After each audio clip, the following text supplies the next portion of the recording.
Hello and welcome back to another breaking news update. My name is Jimmy Boyd and you are watching Boyd News. I want to thank you all for tuning in today. If you wouldn't mind, please smash the like button on this video.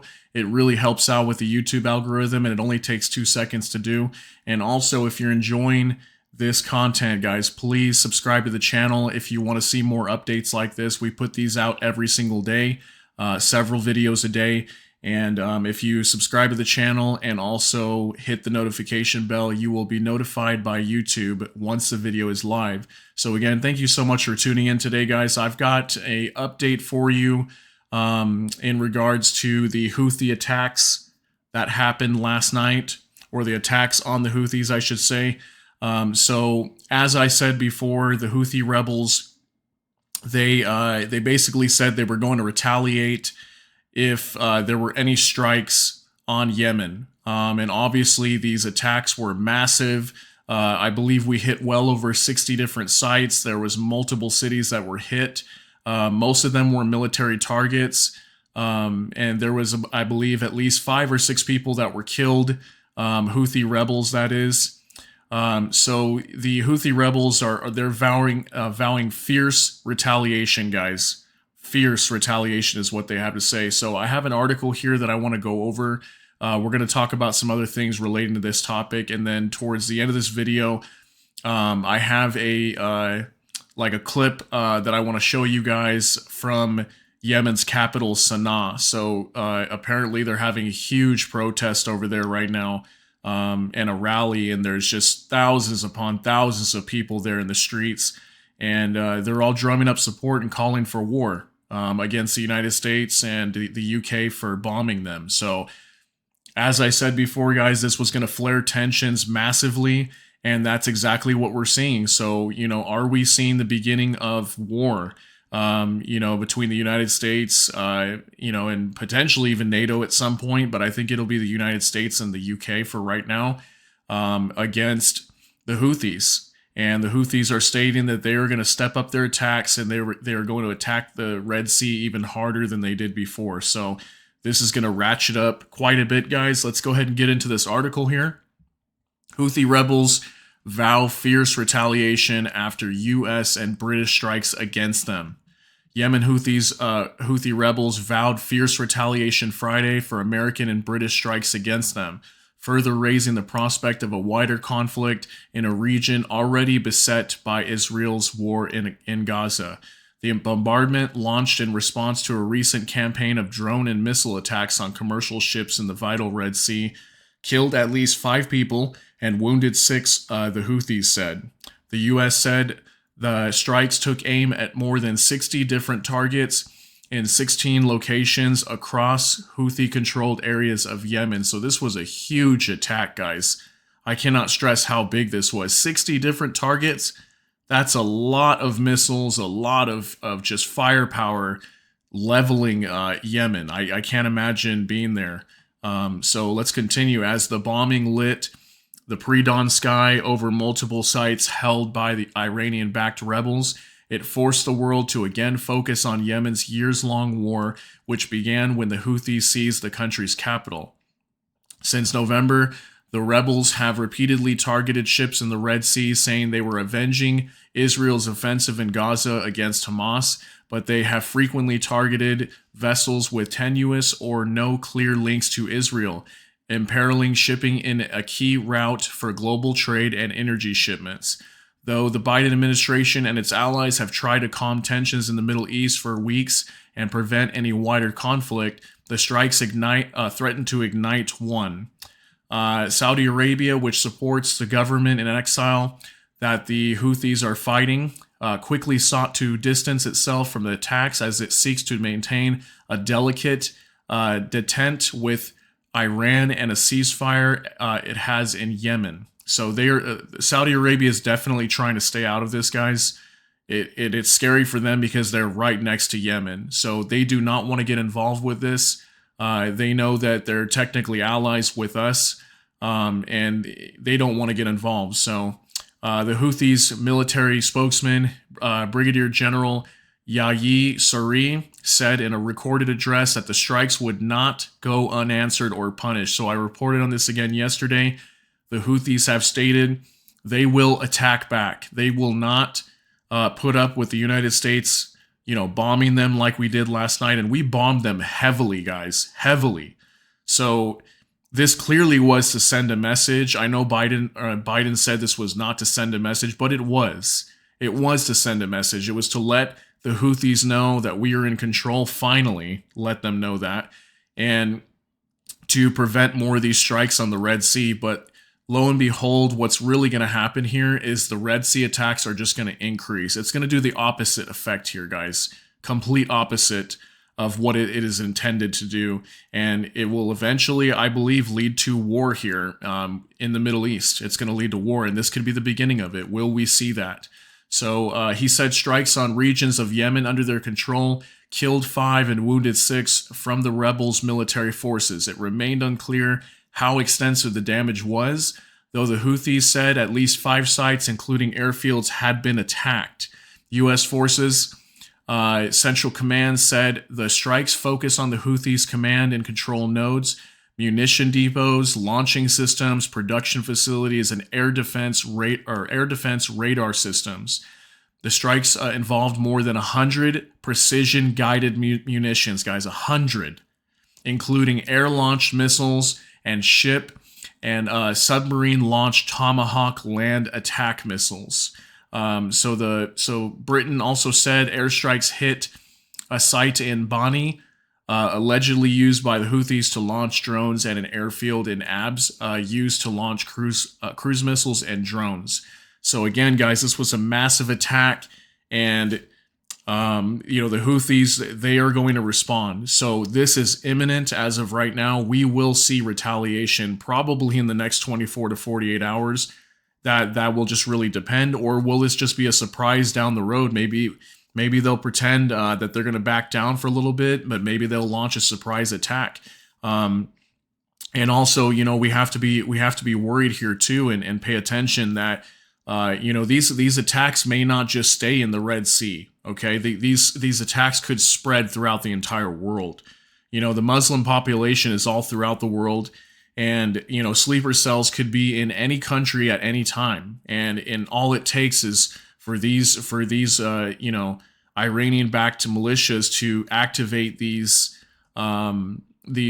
sleeper cells in these countries. And we could easily have that kind of attack here in the United States. And the Department of Defense of the United States also put out a warning, was it just a few weeks ago, stating that, the United States is at the highest risk of attack, terrorist attack, I should say, in history, basically right now, or at least since 2001 when we were attacked in New York City with the Twin Towers. So definitely tensions are really high right now, guys.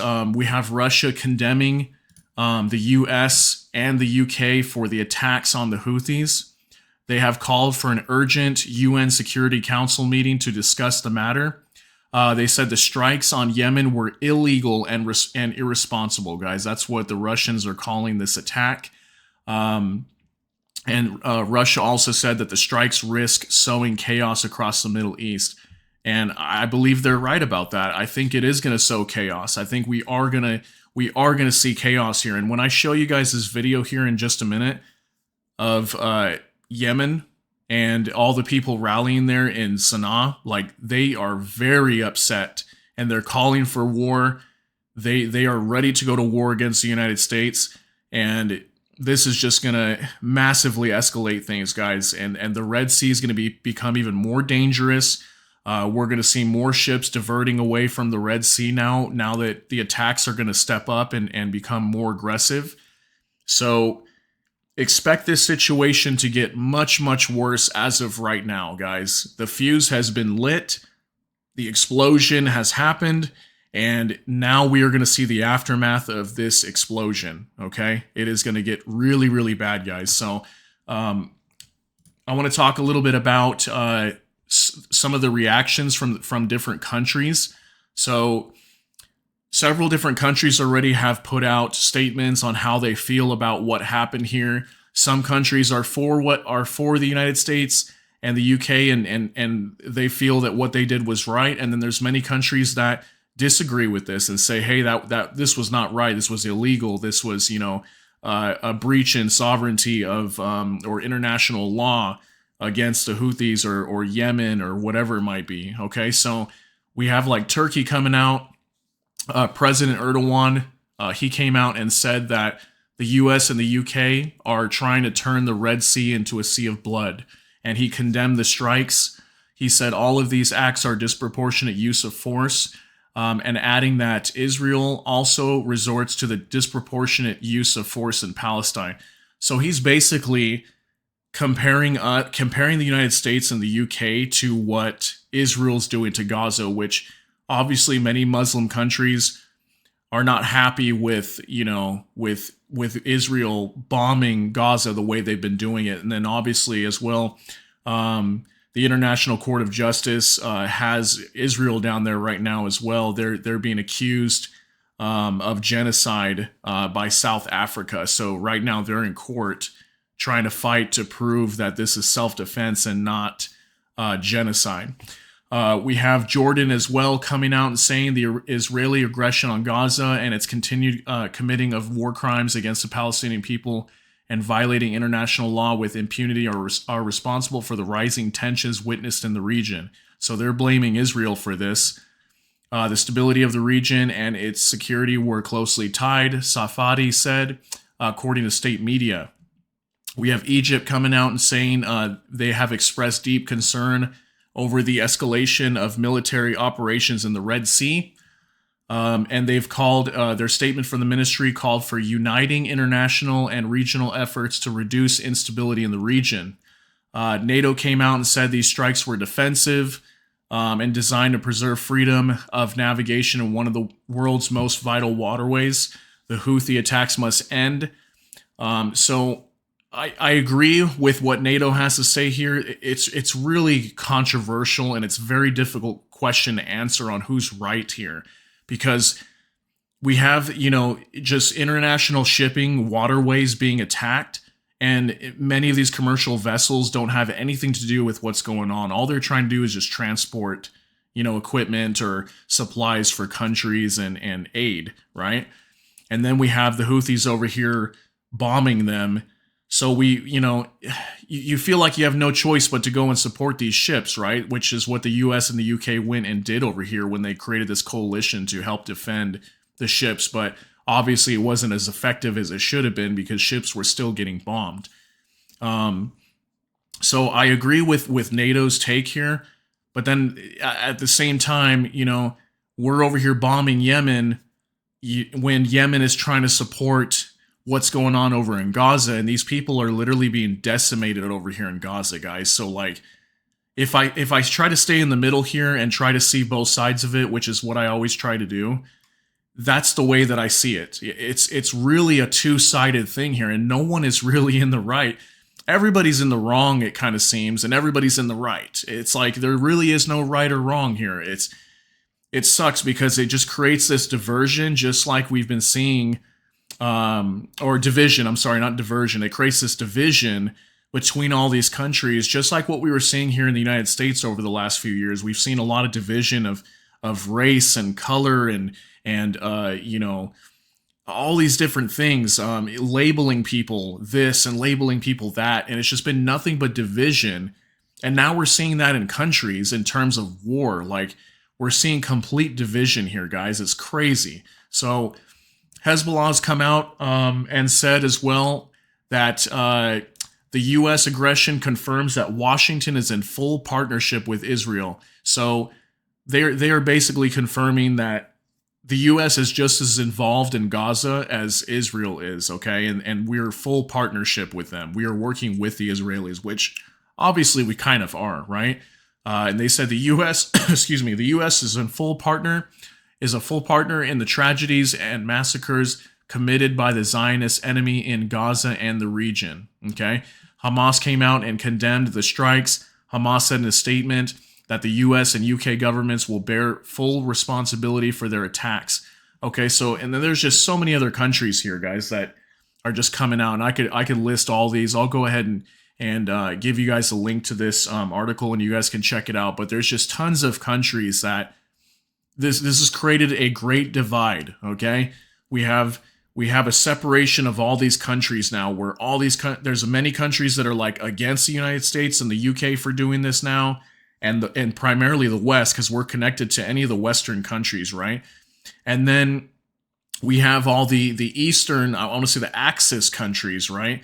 And they're all coming out and being like, hey, you guys are the bad guys, and then we're saying they're the bad guys, and it's just this chess game being played of, you know, who's going to attack first and who's going to start the war and then who's going to end it, right? So it's crazy what's going on here, guys. We have Joe Biden facing backlash as well for the bombing of Yemen. We have protesters right now in front of the White House. They're out demonstrating and chanting "Hands off Yemen," because also what happened here is that Joe Biden basically avoided Congress. He went around Congress to initiate these airstrikes on Yemen, when typically we would utilize Congress to make that decision for us. But he bypassed Congress, so many members of Congress are upset with him, and we're going to have to see how that affects things here within the government and how it will affect him as a president. Will it benefit him or will it affect him? I'm not sure. It's really hard to say, because this whole situation here, again, is just, there's two sides to it. There's no right and there's no wrong. So it's a very hard thing to determine, you know, when you're having to make these kinds of decisions like that. And maybe, I think the reason Joe Biden bypassed Congress was probably to keep things a little bit more low-key under the rug, that they were going to attack Yemen, because maybe they didn't want Yemen to be prepared and you know that this was coming, even though we had previously warned them, obviously, that we were going to bomb them, right? But I think they were trying to keep it as low-key as possible, so that way when they strike Yemen, they would kind of in a way catch them off guard more than if they went through Congress, I think is what he was trying to do. But who knows? So this is very interesting, guys, and we're going to have to see how this goes. It's gonna expand and things are going to get worse. So I have this video here I'm going to pull up and show you guys of Yemen. It's about 2 minutes long, and it basically just shows the thousands of people here in Sana'a, the capital of Yemen. And they're basically out rallying in support for that attack that happened the other night, and they're literally calling for war, guys. And it looks like it's the start of a revolution over in Yemen. So let me get this pulled up real quick, and I will show you guys what's going on over here in Yemen. Here we go.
Alright guys, so I'm going to go ahead and stop it there. It's about like 2 minutes long. As you can see, it's almost done here. But basically, you know, what are we seeing here, guys? Tens of thousands of people. This looks like this might be, I don't know, 30,000 people out here or more. This is the capital of Sana'a, and these people are angry, guys. They are very angry. And did I not say in one of my last videos, if you guys saw, that the Muslim world was going to be pissed off? Like you know, this is not just going to happen here in Yemen. This is going to happen all throughout the Middle East. Okay, there's going to be massive demonstrations here and rallies and all kinds of stuff going on and people calling for war.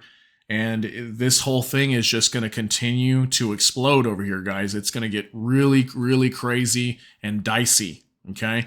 I mean, I don't know what else to say here. We're at the precipice of war here, guys. It is going to expand, and we're gonna have to see how things go here. But expect a retaliation event from the Houthis very soon, and maybe even from other factions, maybe even other Iranian-backed militant groups. We may see more aggression from Hezbollah here pretty soon. Hezbollah is pretty upset that we did this as well. Israel is still down there bombing Gaza right now, and lots of innocent people are dying. So this thing is not going to end, guys. And remember that the Yemen Houthis have stated from the very beginning that they will not stop attacking. They will not stop attacking the Red Sea until the Gaza war is over. Basically, they will not stop doing that. So basically, until the end of the year, which is what Benjamin Netanyahu, the Prime Minister of Israel, said, that the Gaza war may take several more months, if not through the rest of the year. He's gauging that this is going to take the entire year for them to finish up their operation down there, because as far as I know, the operation down there is not going well. I've been hearing as well that they are struggling to take these tunnels, that they haven't even gotten through half of the tunnels yet, guys, and they've already been over there for how many months? So Israel doesn't seem to be doing good down there. They've also pulled a lot of their troops away from Gaza, so that's going to slow down the operation even more. And then we had, Secretary of State Antony Blinken going to Israel and telling Benjamin Netanyahu to coordinate their strikes better and not just be bombing, Gaza to bits, coordinate their strikes and try to hit actual Hamas targets. So it's just going to slow things down even more. And then we're going to see more of these attacks because the war in Gaza over there basically is not ending. So again, expect this thing to blow up even more, expect things to get worse. And I'm going to keep an eye on this some more. I'm sure there's going to be updates going on every single day with this whole situation. There's just so much information coming out all the time that I feel like these videos are starting to get longer and longer and longer because there's just so much happening. This is definitely going to be the highlight of most of my information I put out right now, is this war going on here with the Houthis, and because it's gonna explode, guys. So another reminder as well that it appears today that Brent crude oil was up, I think at some point as high as 4%, guys. I think we were up to about $80 a barrel at some point today on Friday. Oil prices are already seeing a hit, and I told you guys yesterday that after this strike happened in Yemen, expect oil to pop. It's going to go up higher, and it already has. It's already gone up, I think 3-4% today. So that's not the end of it. The worse that this situation gets over here, especially if we start having more commercial ships diverting, we are going to see massive inflation again. Inflation is going to return and get even worse. And then we're going to see oil prices, continue to spike. And, will we get back over $100 a barrel again? We might. Okay, so expect gas prices to go back up. Expect your store prices to go back up.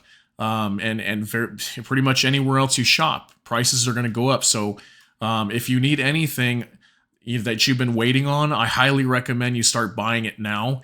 Because the longer that we go down the road here, as oil prices continue to rise, this is going to create more inflation and higher prices across the board. So if there's anything that you've been waiting on purchasing, guys, go ahead and purchase that right now. Get it now while you can, while the price is still lower. I know that prices are very expensive still, and so many things are hard for people to afford right now, but go ahead and get those things now, because if you get it now, it'll be a lot cheaper than it'll be in 3 to 6 months from now. So that's all I got for you guys in terms of this update. If anything else comes out, I will definitely update you guys again. So thank you so much for tuning in and watching again, and we'll see you all in just a little bit. Everybody, take care. God bless.